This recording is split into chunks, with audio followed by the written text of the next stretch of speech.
무술일주는요, 여러분 오늘 공부 너무 중요해요. 무술은 진짜 어려운 일주예요. 무술일주를 오늘 잘 들으셨다. 그래서 꿀꺽 소화도 잘 시키셨다. 그럼 뭐 진짜 하산할 수준에 오신 거예요. 오늘 제가 무술을 완전히 이유식으로 만들어서 여러분들 심지어 씹지도 않고 꿀렁꿀렁 마셔도 될 만큼 더더더 쉽게 풀어드릴게요. 알고 있습니다. 이미 제가 제 머리 미리 쓰담쓰담 하고 있어요. 감사합니다. 시작할게요. 무술일주 첩첩산중이라고 해요. 저는 지리산이라고 하고요. 산 앞에 산, 산 뒤에 산, 산 넘어 산, 저 넘어 산, 다 산인 거죠. 그래서 무게감이 있고 스케일이 어마 크고 요지부동이에요. 산이 움직이는 거 보셨어요? 사람만 왔다 갔다 하는 거예요. 반달곰도 좀 왔다 갔다 하죠. 무술일주를 그래서 저는 부처님 손바닥이라고 그래요. 부처님 손바닥에 풀어놓는 거죠. 거기서 노는 거예요. 지리산에서 막 헤집고 다니듯이. 그런데 뭐 그렇게 뭐가 나지 않는다면 행동이 그냥 웬만하면 봐주는 거예요. 그래 놀다가 뭐 이렇게 하는 거죠. 그래서 무술이 대인관계가 좋아요. 그때그때 반응하지 않아요. 실수를 해도 모르는 건 아니에요. 촉이 좋거든요. 그런데 그때그때 말하기도 좀 그렇고 타이밍을 놓치는 부분도 있고 무술은 빨리빨리가 잘 안 되거든요. 그래서 두고 보자로 흐를 여지가 높아요.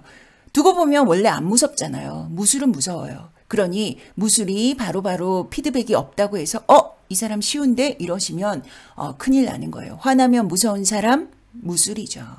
그리고 여기 태극기인, 간여지동, 제고기인 뭐 이렇게 신살들이 있는데요. 마지막에 모아서 보고요.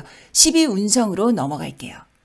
12운성이 뭐예요? 묘죠. 진짜 무덤이에요. 묘로 오면 예를 들자면 백제 무령왕릉처럼 엄청 들어가 있는 거예요. 무덤은 기본 뭐가 들어가 앉아 있는 것인데 막 집어넣는 거죠. 뭐를? 재물도 집어넣고 사람도 집어넣고 또 직업도 들어가 앉아 있고 그렇다면 여러 이 무덤 안에 들어간 것들 중에서 넣어서 좋은 게 있고 넣어서 불리한 게 있겠죠. 넣어서 좋은 건 묘는 생각, 사고의 영역이에요. 그러니 생각을 넣는다는 것은 공부일 수도 있고 또한 직관력, 또 영감, 직감이라고 할 수가 있는데요. 무술은 정신의 영역이 발달했어요. 내 공간 안에서 범접할 수 없는 아이디어, 영감, 촉이 있는 거죠. 그리고 재물은요, 들어가면 누가 파내지 않는 이상은 안 나오는 거예요. 그래서 무술은 재물복이 좋다라고 하죠. 그 다음 사람은 어떨까요? 사람, 육친으로 보면 사람이 무덤 안에 들어가요. 들어가서 뭐예요? 뭐하지? 생매장 수준인데?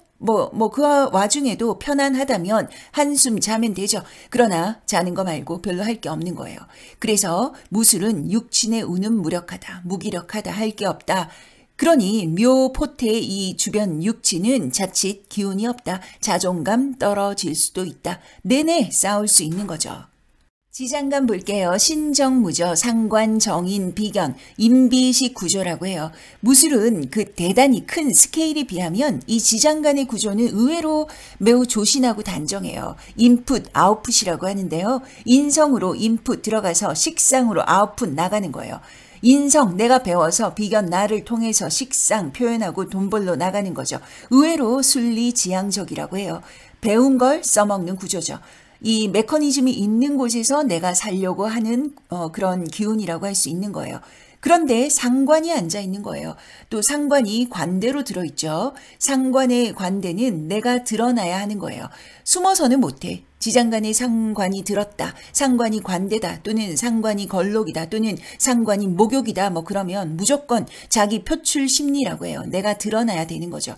무술은 융통성이 좀 없고 또 포커페이스의 기운을 가지고 있는데 어떻게 드러날까요? 그래서 직접적인 대놓고 드러내는 기운이 아닌 거예요. 다소 음성적으로 드러나는 거죠. 친한 사람들끼리 있을 때 또는 배우자랑 있을 때 또는 가족과 있을 때 술 한잔 했을 때 아주 사람들이 재밌고 뭐 이런 연예인도 없는 거예요. 뿐만 아니라 나의 무형의 자산, 머리에서 나온 기획력, 또 재능으로 내가 창조해서 기획해서 만드는 어떤 결과물 이런 것을 드러내고 싶어 하는 거죠. 머리가 비상하거든요. 총명해, 똑똑해. 그래서 무술은 인성을 꼭 쥐고 가야 되는 거예요. 인성을 놓쳤다. 그럼 삶이 좀 자칫 힘들 수가 있는 거예요. 직업성을 먼저 보면요. 키워드로 보여드릴게요. 첫 번째, 토기운. 일주만 봐도 군겁쟁제의 강력한 베이스를 깔고 있죠. 군겁쟁제는 돈을 찢어먹는다. 남는 게 약하다. 그러니 내 돈을 찢어먹지 않게 하기 위해서 이 토기운의 연결자의 기운을 10분 발휘하는 거예요. 두 번째, 괴강이에요. 리더십, 완장의 기운이죠. 주체성이 아주 높은 거예요. 하지만 그에 비해서는 융통성이 약해요. 융통성이 약해서 무술은 원칙적인 곳이 좋죠. 세 번째, 12운성 묘예요. 묘는 덮이고 묻히고 가라앉는 거죠. 여러분 혹시 공떡이라고 들어보셨나요? 어질게 베풀어서 그 복을 다시 돌려받는다는 얘기예요. 묘로 오면 아무래도 육친의 운이 약하니까 베풀고 살면 공떡으로 돌려받을 수 있다라는 거죠. 이왕이면 돈도 받으면서 베풀고 살라는 거예요.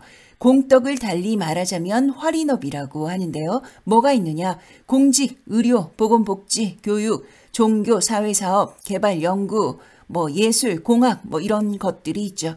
네 번째, 지장간에 정인이 있어요. 공부로 풀어야 한다라는 얘기예요. 이런 활인업들이 알고 보면 다 공부로 좀 풀어나가지 않으면 어려운 구조거든요. 그런데 여기서 잠깐 공망이 뭐예요? 공망이 진사예요. 진토, 비견, 사화, 편인. 공부가 막히죠. 일간 비견도 묘고에 들어가 있고 공망도 토기운이고 그래서 욱이 터지고 성격이 급하고 화병이 생기고 그러니 공부를 뒤집고 말하자면 공망이라는 비견, 인성의 쥐레가 아주 많은 거예요. 그러거나 말거나 무술은 정인을 써야 돼요. 영민하게 우직하게 공부로 풀면 이 가진 재능으로 배운 걸 풀면 남은 삶이 편안하다는 거죠. 다섯 번째, 술토는 금의 고장지고요. 무술은 신금을 품고 있어요. 정인의 공부인데 이왕이면 날카롭고 뾰족한 이 쇠를 다루는 업상의 공부가 좋다라는 거죠. 뭐가 있을까요? 의료, 군, 검경, 세무, 또 개발자, 연구자, 전문 기술, IT, 세공, 아니면 정인으로 자격증을 따서 도축이라도 해야 되는 거예요. 여튼 여섯 번째 임비식의 구조는 말씀을 드렸죠. 순리지향의 운명이다. 이걸 1번으로 올렸어야 되는데 여튼 내가 배운 걸 써먹어야 되는 거예요. 결론은 뭐예요? 무술은 엄마가 공부하라고 할 때 해야 되는 거예요. 공부하세요. 무술 학생 여러분. 책에 있는 내용이고요. 같이 볼게요. 토기운이 일간 비겁이니까 1, 2, 3, 4, 5번 비겁 식상, 재성, 관성, 인성을 토금수 목화로 배열을 하고요. 지장간은 임비식이죠. 순리지향으로 사는 게 좋구나. 그리고 비겁부터 보면 묘양이네요. 형제운 약하다. 쟁제의 기운이니까 동업하면 안 된다. 또 재성의 수기운을 물을 말릴 수가 있으니까 겸손하고 베풀면서 사셔야 하는 거죠. 그리고 식상, 관대쇠예요. 관대쇠가 식상이 오면 자만심, 자신감, 자기 과시가 좀 있어요. 신금이 뾰족하게 잘 보이지도 않아요. 그런데 예리한 나를 드러내고 있는 거죠. 똑 떨어지고 논리 정연하고. 그래서 무술은 이런 말을 좀 들을 수가 있어요. 듣기 싫어. 말을 왜 이렇게 냉정하게 해? 이렇게 들으실 수도 있어요. 잘 되라고 한 말인데 섭섭하게. 그죠? 재성 관대쇠고요. 남명은 부인과 좀 무정하고 무뚝뚝하다는 거죠. 무토는 남명이든 여명이든 그리 애교가 넘치거나 스윗하거나 그렇진 않아요. 상대방이 상처를 좀 받을 수가 있죠.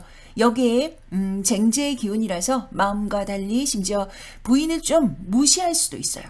그래도 무술은 진국이에요. 지리산의 기운이라서 함부로 움직이지 않는 거죠. 그런 차원에서 또 달리 보면 부인 입장에서는 이혼을 좀 해야겠는데 잘 안 움직이니까 이혼이 힘들 수도 있어요. 재물적 관점으로는요. 재물적으로는 좋죠. 부친의 상속성이 있어요. 그러나 이것도 재성이 온전할 때 얘기예요. 임비식 구조는 전문가로서 직장명이 가장 좋아요. 받을 게 그래서 있더라도 사업보다는 전문적인 분야에서 뾰족한 정밀한 업상에 있는 것이 짱이죠. 관성묘양이에요. 만약에 직주의 이동이 잦다면 정인을 못 풀었을 때예요. 그래서 무술의 남명, 여명은 정인을 소중하게 생각하시고 꽉 움켜쥐셔야 돼요. 활인, 누구 잘되게 하는 업상이 가장 좋고요. 여명은 남편 운이 약하고 남명도 자식 운이 좀 약할 수가 있어요. 그래서 따로 또 가치가 정답이죠. 너무 한 몸으로 뭉쳐져 있는 건 별로 좋지 않아요. 인성 묘양이고요. 인성 공망이라서 항난이 있지만 대운 세운에서 잘 들어오면 최고죠. 뭐 아니라도 만학이라도 푸는 게 좋은 거예요. 심리, 철학 이런 명리에도 관심이 많은 사주가 또 무술이기도 하고요. 그리고 모친이 인묘했잖아요. 그래서 모친의 운은 좀 약하다고 해요.